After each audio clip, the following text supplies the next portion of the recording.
मसीह यसू में आप सबकी सलामती हो। मैं मुबशर सलामत गुलाम मसीह लतीफ़ाबाद हैदराबाद पाकिस्तान से अपने गले की ख़राबी की वजह से 2-3 दिन आपके साथ वीडियो शेयर नहीं कर सका, खुदावंद का कलाम शेयर नहीं कर सका। आज खुदावंद ने मुझे ये तौफीक दी कि एक बार फिर आपके साथ मुखातिब हूँ। हम दुआ करें। मेहरबान जिंदा आसमानी खुदावंद, दिल की गहराइयों से तेरी शुक्रगुजारी करते हैं और तेरे पाक रूह को मांगते हैं। तेरे पाक रूह की मदद से आज इस कलाम को खुदावंद फिर सीखने की कोशिश करते हैं। तुझसे इल्तिजा है कि तू पूरी मदद, हिफाजत और रहनुमाई फरमा, अपना इल्हाम बख्श दे ताकि तेरे नाम को जलाल मिले। सुनने वालों को बहुत बरकत दे, सीखने की तौफीक दे, अमल करने की तौफीक दे, तेरे ही नाम से मांगते हैं, आमीन। आज का जो हवाला है वो लूका की अंजील और उसका 15वां बाब, उसकी 11वीं आयत से लेकर 32वीं आयत तक। मैं फिर हवाला दोहराई देता हूँ। लूका की अंजील उसका 15वां बाब, उसकी 11वीं आयत से लेकर 32वीं आयत तक। मैं आज ये हवाला आपके सामने पढ़ूंगा नहीं क्योंकि थोड़ा लंबा है, वक्त की किल्लत के बाइस। यहाँ पर खुदावंद यीशु मसीह ने एक तमसील दी है मुशर्रफ बेटे के ताल्लुक़ से। हो सकता है अजीज़ो आपने आज तक मुशर्रफ बेटे को जो सुना हो उसका तसव्वुर आपके लोगों में कुछ और हो। आप ये सोचते हो कि मुशर्रफ जो है वो उसके बेटे का नाम है,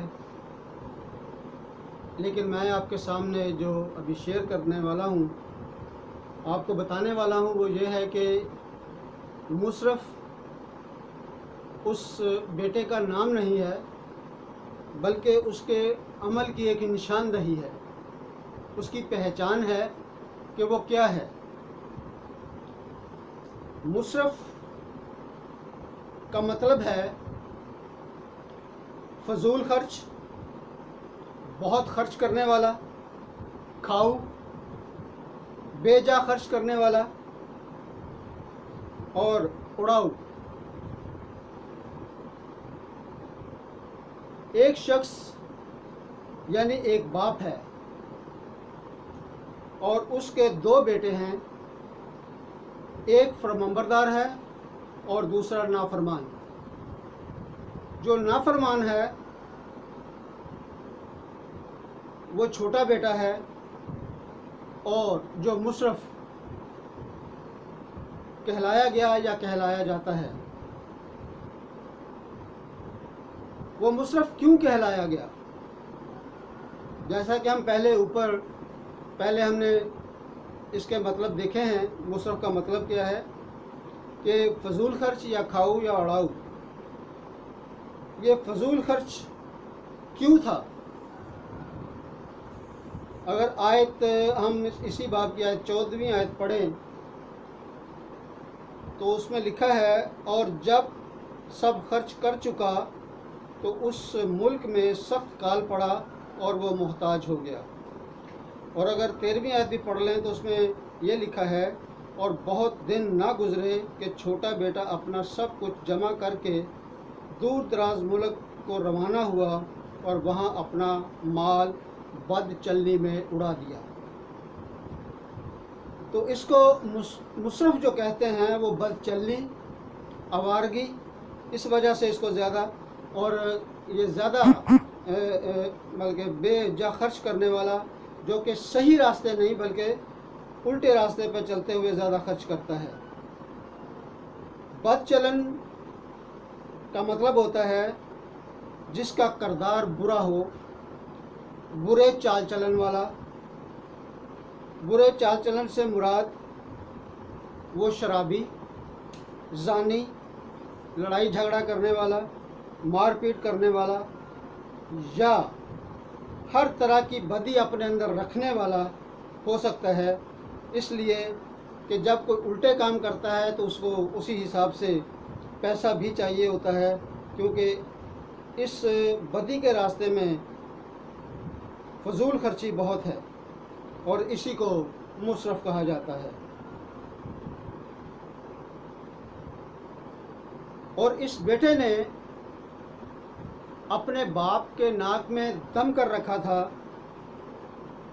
اور ہر روز اپنے باپ سے آ کے کہتا مجھے پیسے دے، مجھے پیسے دے، مجھے پیسے دے، میں نے یہ کام کرنا ہے، میں نے یہ کرنا ہے، میں نے وہ کرنا ہے، لیکن جھوٹ بولتا اور اپنے باپ سے پیسے لیتا۔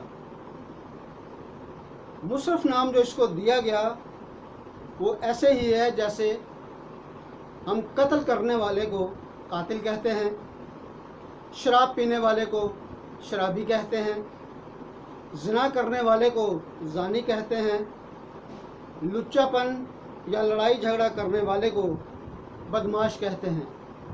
تو یہ جیسا جس کا جو عمل ہے ہم اس کو وہ نام دے دیتے ہیں۔ تو یہ زیادہ خرچ کرنے والا، بیجا خرچ کرنے والا، الٹی راہوں پر خرچ کرنے والا اور ہر طرح کی برائی کو اپنے اندر رکھتے ہوئے اسی حساب سے یہ خرچ کرنے والا بیٹا تھا جس کو مصرف بیٹے کا نام دیا گیا۔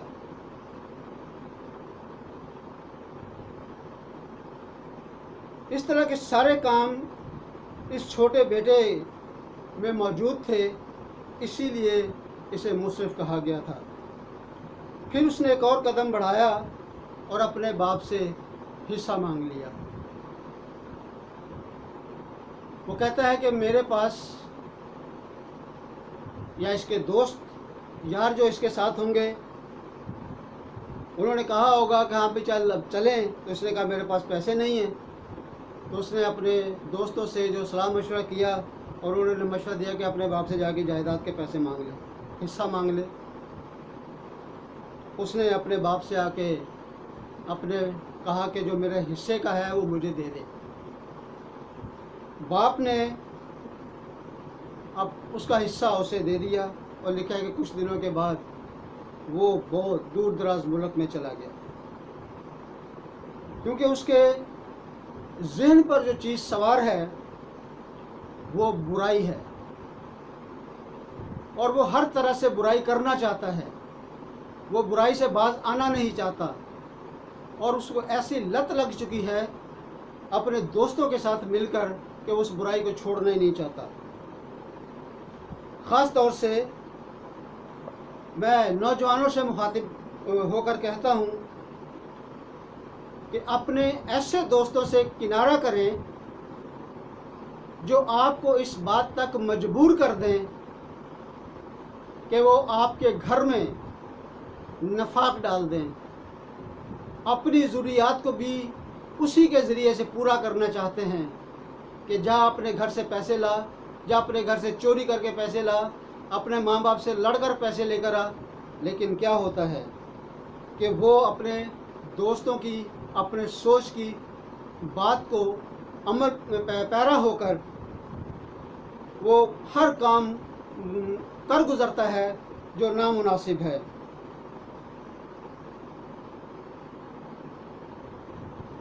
اور کچھ عرصے کے بعد جس ملک میں وہ جاتا ہے وہاں پر کال پڑ جاتا ہے، اور اتفاقاً ایسا ہے کہ جیسے ہی اس ملک میں کال ہوتا ہے اس کے پاس بھی پیسہ ختم ہو جاتا ہے۔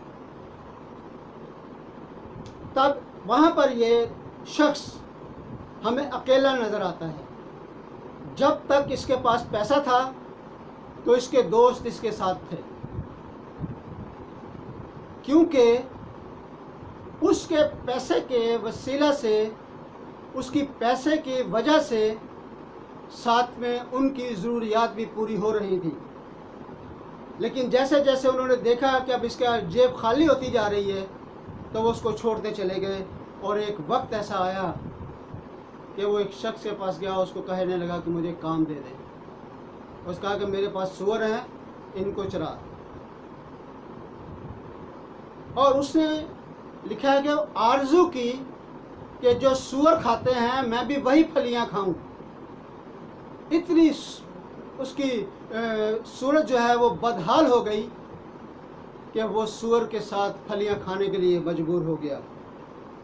میرے نوجوانوں، اس بات کو سمجھو، आप जितनी बुरी राह पर पैसा खर्च करोगे, घर वालों से लड़ोगे, घर में चोरियां करके पैसा ले जाओगे, थोड़ी देर के लिए सुख मिलेगा, थोड़ी देर के लिए यार दोस्त साथ देंगे, बाकी वो आपको छोड़ जाएंगे जब आपके पास पैसा नहीं होगा। तब क्या होता है कि इस मुशर्रफ की हम मिसाल ले लें कि उसने अपने माँ बाप की बेइज्जती की, अपना हिस्सा ले लिया, सारा कुछ उजाड़ दिया, सारा कुछ तबाह कर दिया, सब कुछ ऐशो इशरत में गुजार दिया, सारे बुरे कामों में दौलत अपनी उजाड़ दी, लेकिन आखिर में बिल्कुल खाली हो गया। फिर क्या सोचता है कि उसको होश आया, लिखा है उसको होश आया, और वो सोचता है कि मैं यहाँ सूरों के साथ ये फलियां खा रहा हूँ, मेरी क्या इस वक्त हैसियत है। मेरे बाप के पास तो बहुत सारे नौकर चाकर हैं और उनको खाना भी अफराज से मिलता है। और फिर वो कहता है, जब उसको होश आती है, इस बात का एहसास होता है कि मैं कितनी बड़ी गलती कर चुका हूँ, उसने कहा कि मैं अपने बाप के पास जाऊँगा। यहाँ पर वो थोड़ा सा इस बात के लिए तैयार होता है कि वो अपने बाप के पास आए। एक अहम नुक्ता कि लिखा है उसे होश आया।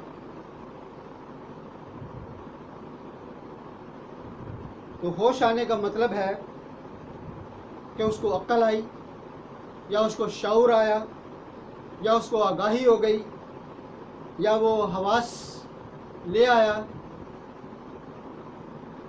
और होश आना का मतलब होता है संभलना, अक्ल आना, गफलत दूर होना या सियाना हो जाना। होश आने के बाद मुशर्रफ आयत 18 में यूं उसके लिए लिखा है कि मैं उठकर अपने बाप के पास जाऊंगा और उससे कहूंगा, ऐ बाप, मैं आसमान का और तेरी नज़र में गुनाहगार हुआ। यहाँ क्या मतलब है कि अब वो अपने गुनाह का इकरार कर रहा है, अब वो तौबा की तरफ नज़र कर रहा है। और यहाँ ये जो लिखा है कि मैं आसमान और बाप दोनों के लिए गुनाहगार हूँ, तो आसमान की तरफ जो इशारा है वो है कि जो आसमान पर हमारा ज़िंदा आसमानी बाप है, वो उसके सामने भी अपने आप को शर्मिंदा महसूस करता है। तौबा के लिए इकरार तो मुंह से किया जाता है, ये खुदावंद के कलाम में लिखा है, और उसने इस बात को अमल में लाने के लिए अपने कदम को बढ़ाया।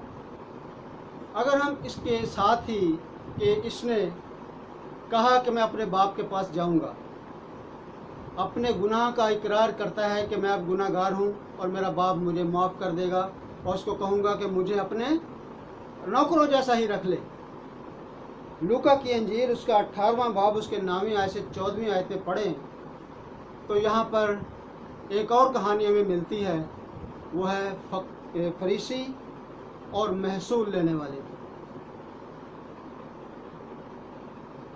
फरीसी एक मजहबी शख्स है। जब दोनों का तज़किरा हो रहा है और कहा गया है, पूछा गया है कि क्या इन बातों पर अमल करते हो, तो जो फरीसी है, जो अपने आप को ज़्यादा मजहबी समझता है, वो कहने लगा, एकदम बोलने लगा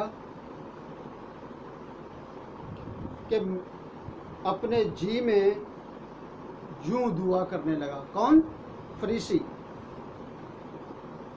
कि ऐ खुदा, मैं तेरा शुक्र करता हूँ।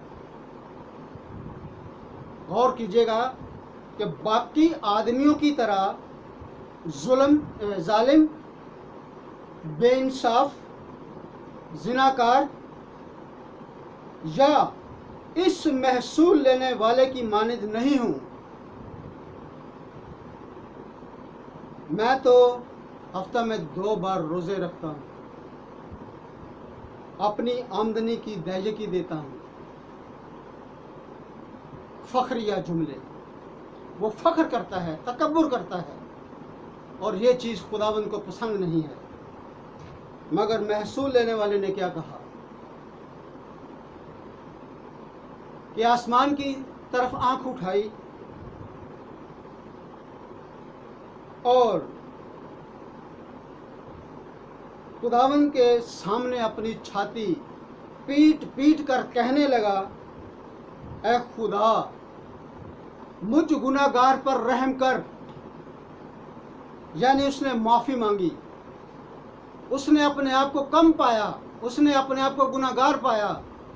उसने ये नहीं कहा कि मैं बिल्कुल पूरा हूँ उस फरीसी की तरह, बल्कि उसने कहा कि मैं माफ़ी का तलबगार हूँ, और फरीसी की बानिस्बत माफ़ी पाकर वो खुशी खुशी घर गया। जिस तरह से मुशर्रफ बेटे ने इस बात का अहद किया कि मैं घर जाऊंगा, और वो घर की तरफ रवाना हुआ। लिखा है कि वो दूर ही था तो उसके बाप ने उसको दौड़कर गले लगा लिया। अब छोटा बेटा घर में आया है, उसके लिए ज़ियाफ़त की गई है, और बड़ा बेटा इस बात के लिए नाराज़ हुआ है। क्यों? इसलिए कि उसने कहा कि मैं तेरे साथ था, तूने मुझे कभी एक बकरी का बच्चा भी नहीं दिया। लेकिन उस बाप ने बड़ा अच्छा जवाब दिया, उसकी नाराज़गी को दूर किया कि तू तो मेरे साथ रहता है, जो कुछ मेरा है वो सब कुछ तेरा है। आज हम खुदावंद यीशु मसीह को अपना आप दे दें, ताकि जो कुछ उसका है वो सब हमारा हो जाए। क्योंकि खुदावंद के कलाम में लिखा है कि पहले ढूंढो तुम उसकी बादशाही, तो सारी चीज़ें तुमको मिलती जाएंगी। हम इस मुशर्रफ की तरह ना हों, बल्कि मुशर्रफ का वो दूसरा रूप, जब वो अपने गुनाहों का इकरार करता है, हम भी अपने गुनाहों का इकरार करके खुदावंद यीशु मसीह के कदमों तले आ जाएं, और अपने गुनाहों का इकरार करके हम खुदावंद यीशु मसीह से निजात पाएं। अपने तौबा का इकरार करके, गुनाहों का इकरार करके खुदावंद यीशु मसीह में पहवस्त हो जाएं, और अपने इस मुशर्रफ बेटे की तरह जब उसके बाप के पास आया तो उसने खुशी मनाई। जब हम अपने यीशु के पास आएंगे तो आसमान पर हमारे लिए खुशी होगी। खुदावंद यीशु मसीह आप सबको बड़ी बरकत दे, और इस कलाम के सबब मुझे भी तौफीक दे कि हम रोज़ बरोज़ खुदावंद यीशु मसीह में तरक्की करते चले जाएं। आमीन।